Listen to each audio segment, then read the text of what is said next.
So first, you'll need to remove the rubber base. I had a hard time getting it off at first, so I used a hairdryer on high heat. That loosened the glue, making it less sticky, and I was able to peel it off more easily. It'll be easier to see once I change the camera angle.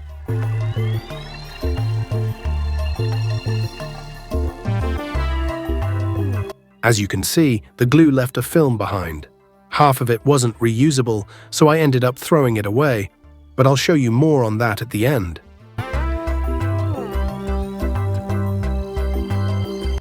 Next, grab the second smallest Torx screwdriver head you have.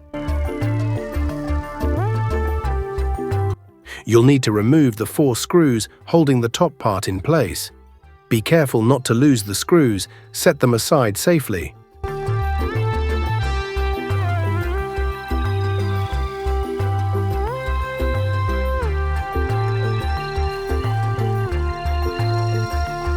Once those are out, the top cover comes off easily. Inside, there's a ribbon cable connected. To detach it, you'll need to lift the small black latch that locks the ribbon in place. I've tried using tweezers here, but it's much easier to just use your fingers.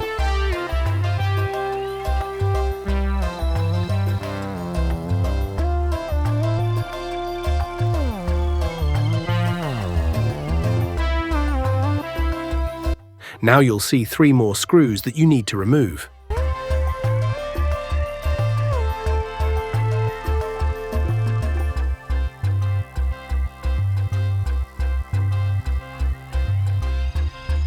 After unscrewing the first 2, a grey plastic piece will come off. Don't worry, it's simple to put back later, it's only held by those screws.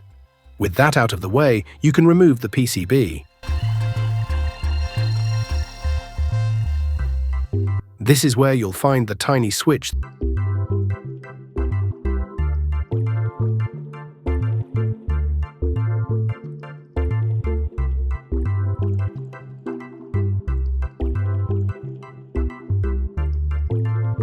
There's a small metal cover on the switch. You'll need to carefully pry off one of the sides. It's pressed on, but not as tightly as you might think.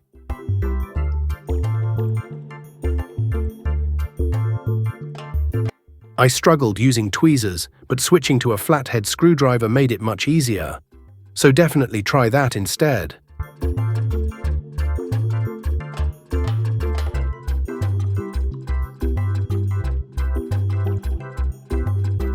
Once the metal cover is off, you'll see the 2 main parts of the switch, the plastic switch itself and the electronics underneath.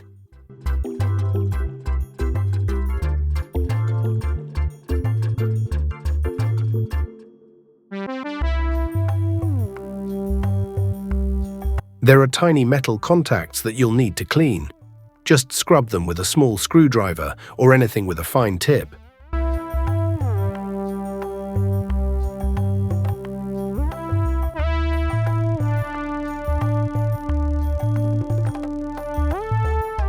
I blew on it afterward to remove any debris and tried tweezers again, but that wasn't really necessary.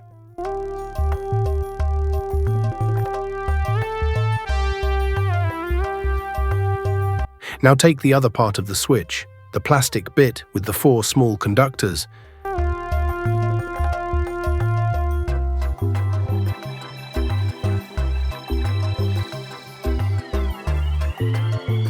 I slightly bent them so they'd make better contact when reassembled.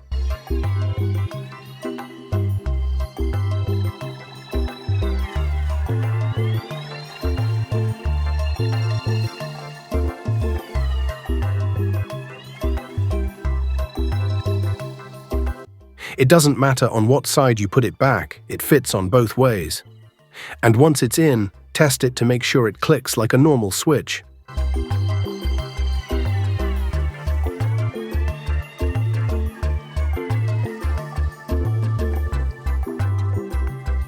Then snap the metal cover back into place. It's much easier to put on than to remove.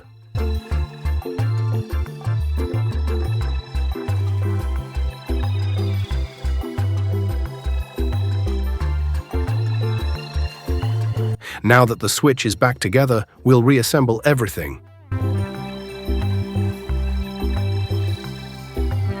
There's a white piece that sometimes falls off. I'll show you how to properly align it. Don't place it like this, because while it might fit, it won't work once the PCB is in.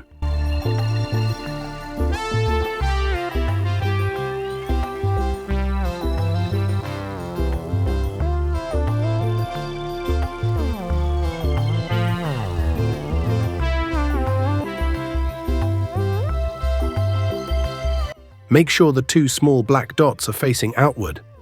That's how you'll know it's aligned correctly. Set the switch to either the on or off position and make sure the PCB matches that state.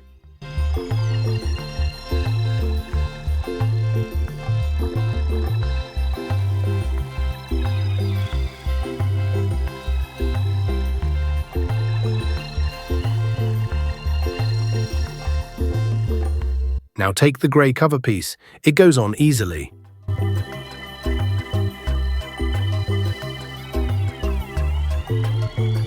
Just make sure to align the two small pegs with the correct smaller holes, not the big ones.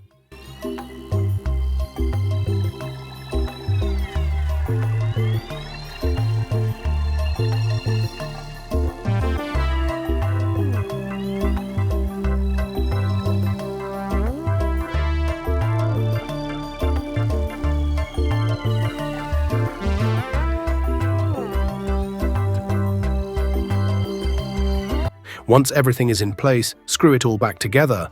In my case, all the screws were the same, but I've seen online that sometimes they're different. So double check just in case.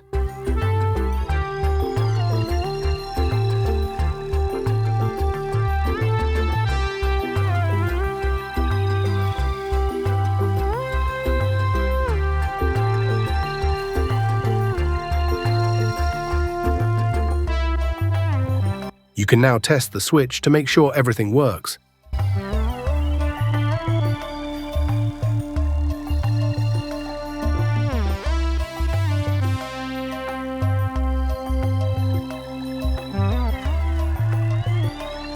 Next, reattach the ribbon cable. This part can be a bit tricky.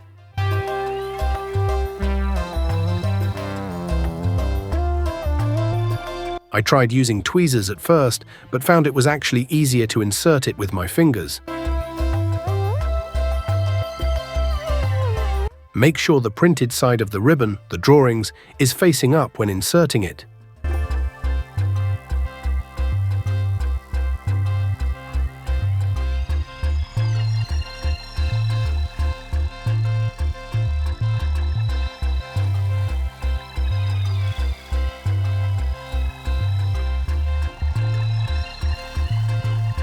Once it's in, push the black latch down to lock it.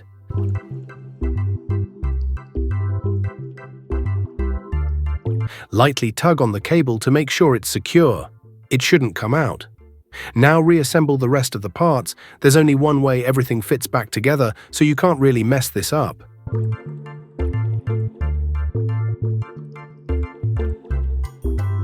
Reinsert the screws, and that part is done.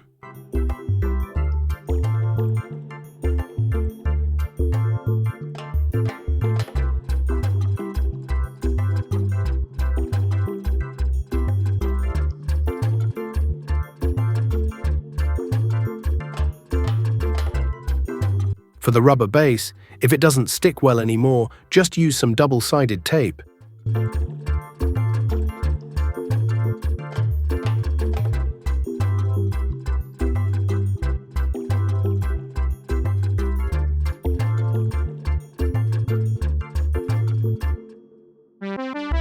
I cut a small piece, stuck it to the part that lost its adhesive, trimmed the corners and peeled off the film.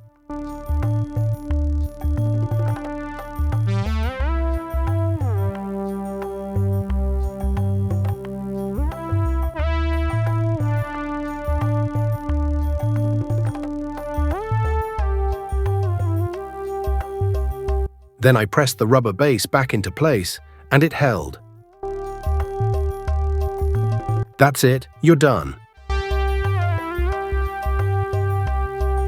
The tools I used were a small flathead screwdriver, a Torx screwdriver,